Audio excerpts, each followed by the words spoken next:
Halo guys, apa kabar semuanya? Oh, long time no see. Welcome back to the channel. Okay, how are you guys?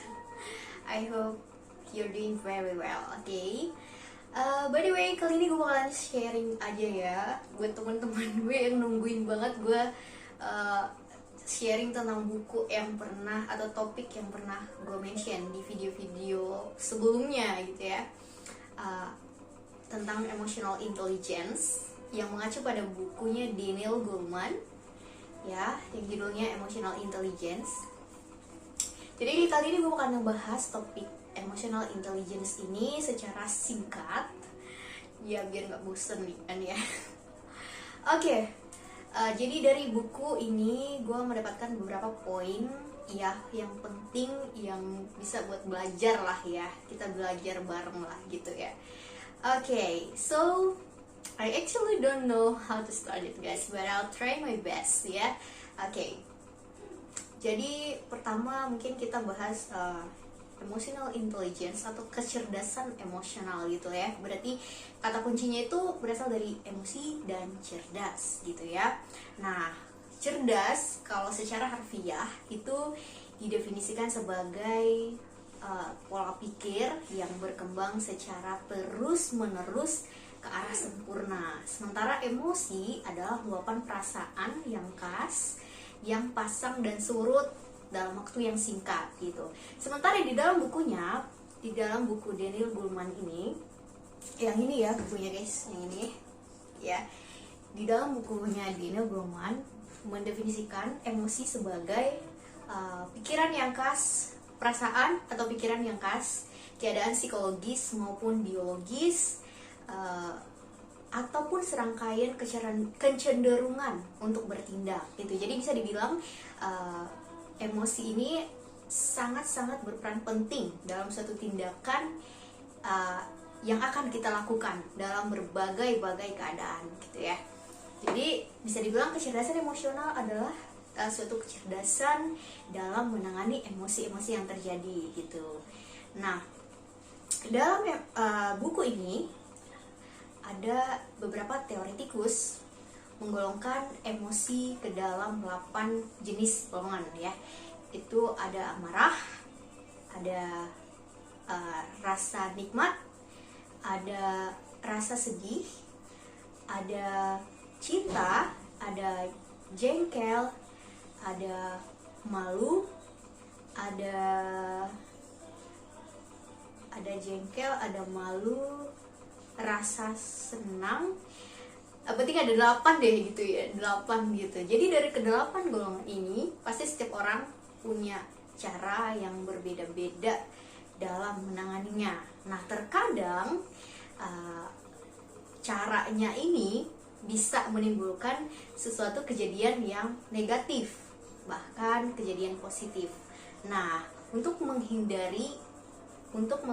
mengantisipasi hal-hal impulsif yang terjadi akibat resiko dari emosi yang kita sedang alami, jadi kita perlu belajar kecerdasan emosional gitu ya.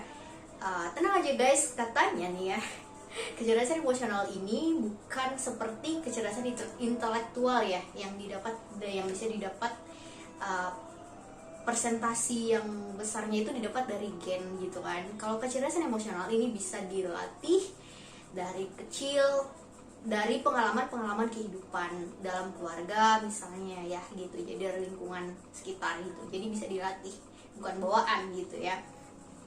So,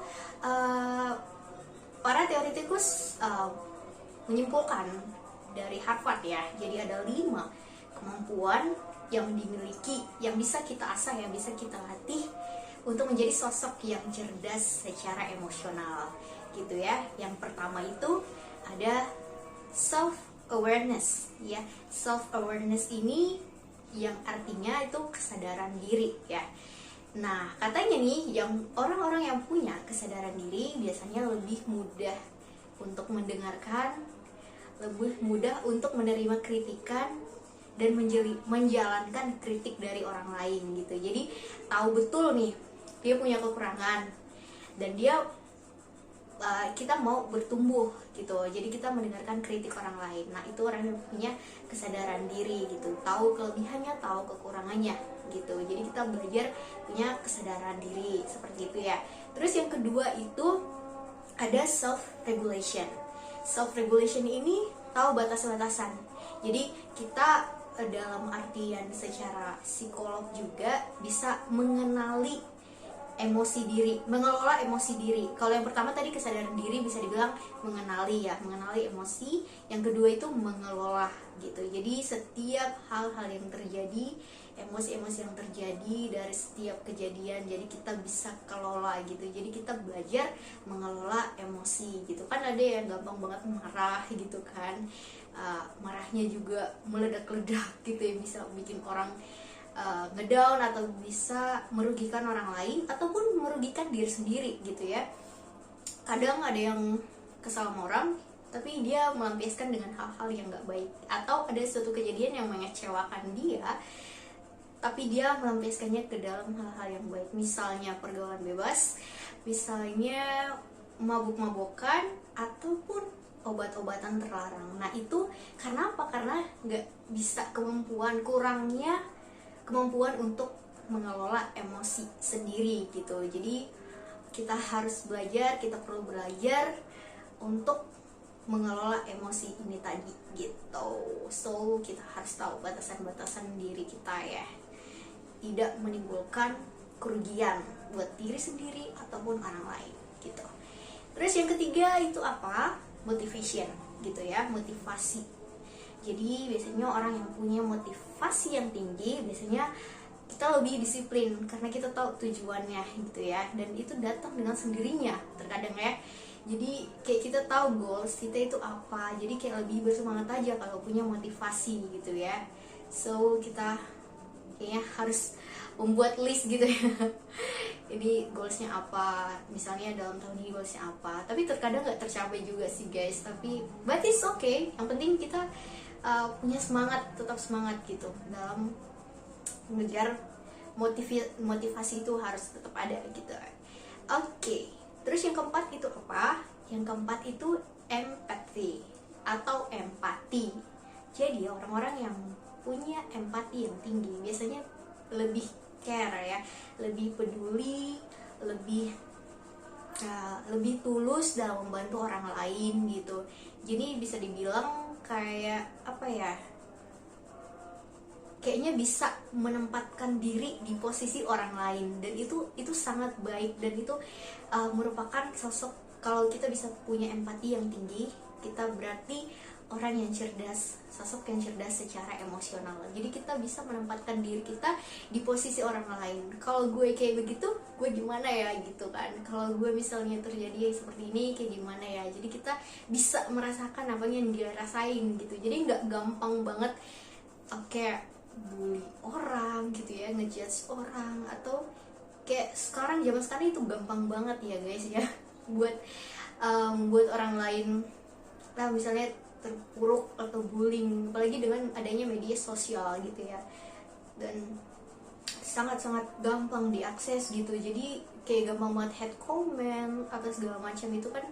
Sebenarnya kalau lu nempatin diri di posisi dia, gimana perasaan lu gitu kan. Jadi kita harus punya empati sebenarnya ya, sangat-sangat ya diperlukan empati, itu manusia yang punya empati gitu ya. Terus yang kelima itu ada social skill. Nah, social skill ini kemampuan dalam membina hubungan, relationship terhadap orang lain gitu. Biasanya ini sangat diperlukan di lingkungan pekerjaan gitu ya, atau di lingkungan tempat tinggal gitu. Kalau di lingkungan pekerjaan sangat-sangat membantu kita untuk mengerjakan sesuatu lebih efisien, lebih cepat, karena adanya kerjasama dengan tim, dengan orang lain gitu. Jadi dengan adanya social skill, kemampuan untuk membina, membangun hubungan dengan orang lain, itu sangat berpengaruh baik untuk kehidupan sosial kita gitu. Jadi yang kelima skill ini sangat-sangat berperan penting untuk menjadi sosok yang cerdas secara emosional gitu ya. intelligent person emotionally gitu. So gue sebenarnya awalnya ya penasaran buku ini karena kenapa kecerdasan emosional lebih berpengaruh, kata si Daniel ini lebih berpengaruh daripada kecerdasan intelektual. Nah, dari kelima kemampuan tadi, skill tadi sangat-sangat bisa menjelaskan kenapa kecerdasan emosional ini lebih penting. Karena apa? Karena kita makhluk sosial, ya kan? Makhluk sosial yang lingkup kehidupannya harus bersosialisasi. Nah, kelima kemampuan ini sangat-sangat berperan penting dalam kehidupan kita, dalam kesuksesan seperti yang dibilang Daniel ya, sangat berpengaruh penting daripada kecerdasan intelektual justru gitu, karena kita makhluk sosial. So I think that's all for today guys. Ini singkat bukan ya? Wah, agak lama ya. Thank you.